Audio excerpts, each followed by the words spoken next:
Good morning friends, स्वागत आहे तुमचं आजच्या प्री मार्केट रिपोर्टमध्ये. तर मग चला सुरुवात करूयात आजच्या प्री मार्केट रिपोर्टला आणि जाणून घेऊयात की आज आपल्या स्टॉक मार्केटमध्ये काय होऊ शकतं ते. त्याआधी तुम्ही जर चॅनलवर नवीन असाल तर डिस्क्रिप्शनमध्ये लिंक आहे, त्यावरती क्लिक करून आपले डीमॅट अकाउंट ओपन करायला विसरू नका आणि चॅनलला देखील सबस्क्राईब करायला विसरू नका. तर मग चला सुरुवात करूयात आजच्या या भागाला. सगळ्यात पहिल्यांदा जाणून घेऊयात की US मार्केटमध्ये काल रात्री काय झालं. तर US मार्केट हे पुन्हा एकदा ग्रीनमध्ये क्लोज झालेलं आहे. फक्त डाऊ जोन्स जो आहे ना, तर तो रेडमध्ये क्लोज आहे. त्याच्यासाठी सुद्धा एक पर्टिक्युलर रिझन आहे, ते म्हणजे तिथे एक इन्शुरन्स कंपनी आहे, तर त्यांच्या CEOला आहे ना अचानक काढून टाकलं आहे. त्यामुळे तिथे तो स्टॉक ऑलमोस्ट 18% पडलेला आहे आणि त्याचं वेटेज डाऊ जोन्समध्ये जास्त आहे. परंतु तो पर्सनल प्रॉब्लेम आहे त्या कंपनीचा, असं काही त्याचं आणि आपण काय म्हणतो इकॉनॉमीचं किंवा बाकी सगळ्या गोष्टींचं काही इंटरलिंकेज नाही आहे. आता US मध्ये काल रात्री इन्फ्लेशन डेटा आलेला आहे आणि जो एक्सपेक्टेशनपेक्षा खूप चांगला आलेला आहे. ओके, म्हणजेच काय, येणाऱ्या काळामध्ये रेट कट्स होण्याची प्रोबॅबिलिटी ही टेक्निकली वाढलेली आहे. त्यानंतर तसंच काल आपल्याकडे आफ्टर मार्केट RBIने देखील जो काही इन्फ्लेशन डेटा आहे, CPI इन्फ्लेशन डेटा, तर तो रिलीज केला आणि तो सुद्धा अपेक्षेपेक्षा खूप चांगला आला. म्हणजेच आपल्याकडे जे रिटेल इन्फ्लेशन आहे तर ते खूप कंट्रोलमध्ये आलेलं आहे. म्हणजेच काय की येणाऱ्या काळामध्ये आपल्याकडे देखील जे काही रेट कट्स आहेत तर ते होण्याची प्रोबॅबिलिटी जास्त आहे. म्हणजेच काय की याचा फायदा जे काही बँक्स आहेत, त्यानंतर नॉन बँकिंग फायनान्शियल कंपनीज आहेत, या सगळ्या गोष्टींना याचा फायदा होऊ शकतो. परंतु आता बाकी जर आपण सगळं पाहिलं तर आता USचे फ्युचर्स व्यवस्थित ट्रेड करतायत, बाकी सगळ्या गोष्टी व्यवस्थित आहेत आणि गिफ्ट निफ्टी इंडिकेट करते की साधारण मार्केट 100 पॉईंटच्या आसपास गॅपअप ओपन होईल. ओके, तर हे असं का आणि 2 दिवसात काय घडले ते जाणून घेऊ. परवा आपण पाहिलं की एक मस्त रॅली ऑलमोस्ट 1000 पॉईंटची निफ्टीमध्ये आली.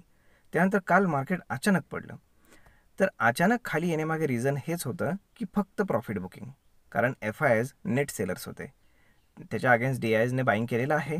ओके, परंतु जसं मी तुम्हाला काल सांगितलं होतं की काल FIs आणि DIsची एवढी बाईंग फिगर नव्हती मार्केट वरती जाण्यासाठी ऑलमोस्ट 1000 पॉईंट. म्हणजेच काय, रिटेलर्सने बाईंग केलं होतं. मग आता साहजिकच आहे, त्यांना ट्रॅप करण्यासाठी यांच्याकडे असणारे शेअर्स सेल करून टाकले. तर आता बेसिकली काय आहे की मार्केट कन्सॉलिडेशन झोनमध्ये जाईल आणि मार्केट हळूहळू गॅपअप करत मग वर जाईल. जसं आता स्विंग भरपूर मोठा झाला आहे. म्हणजेच काय, आता काय, परवाचा जो हाय आहे तो जास्त इम्पॉर्टंट आहे आणि कालचा लो हा जास्त इम्पॉर्टंट आहे. आणि याच्यामधली रेंज जर आपण पाहिली ना तर ऑलमोस्ट 400 पॉईंटच्या आसपास भरते, 400-450 पॉईंट भरपूर मोठी झाली. म्हणजेच काय की येणारे काही दिवस मार्केट या 400 पॉईंटमध्ये फिरत राहील आणि त्यानंतर जेव्हा एखादा नेक्स्ट ट्रिगर मिळेल चांगला, तेव्हा मात्र मार्केट शूटअप व्हायला सुरुवात होईल. परंतु या दरम्यान जे काही स्टॉक स्पेसिफिक ॲक्शन आहे तर ते चालू राहील. जसं की कुठल्या कंपन्यांचे चांगले रिझल्ट आले असतील ते वर जातील, एखाद्या कंपनीचे खराब आले असतील तर ते खाली येतील. म्हणजे हे सगळं चालू राहील. स्टॉक स्पेसिफिक ॲक्शन आपल्याला पाहायला मिळेल आणि मोस्टली मिड कॅप आणि स्मॉल कॅपमध्ये, कारण लार्ज कॅप आता पळालेले आहेत. म्हणजे लार्ज कॅपमध्ये जास्त आपण काय म्हणतो की हायर साईड राहिलेली नाही, त्यांना कन्सॉलिडेट व्हावंच लागेल. ओके, परंतु मिड कॅप आणि स्मॉल कॅप जे आहेत तर त्याच्यामध्ये जास्त चान्सेस आहेत ते वर जाण्याचे. तर मग आता आजचा दिवस मार्केट 100 पॉईंट गॅपअप ओपन होतं आहे, तर तो गॅपअप सस्टेन होण्याचे मोस्टली चान्सेस आहेत, हे लक्षात असू द्या. आणि यासाठी कालचा जो लो आहे तो खूप महत्त्वाचा आहे.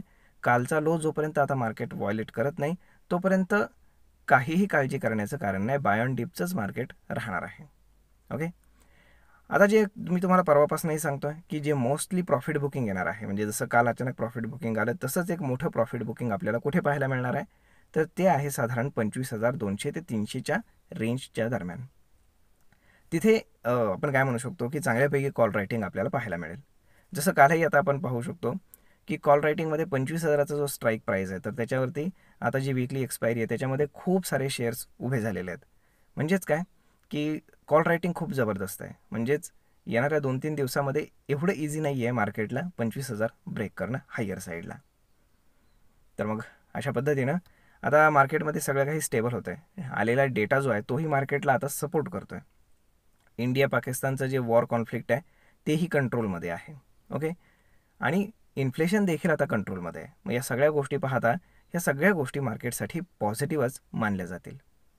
तर मग पाहूयात की पूर्ण दिवसभरामध्ये आता कशा पद्धतीने प्राईज ॲक्शन डेव्हलप होत आहे ते. तर मग मित्रांनो, आय होप तुम्हाला हा व्हिडिओ, ही माहिती नक्कीच ट्रेड आणि इन्व्हेस्टमेंट करण्यासाठी उपयोगी पडत असेल. जर हा व्हिडिओ तुम्हाला आवडला असेल तर आपल्या जवळच्या मित्रमंडळींसोबत देखील हा व्हिडिओ तुम्ही शेअर करायला विसरू नका. धन्यवाद.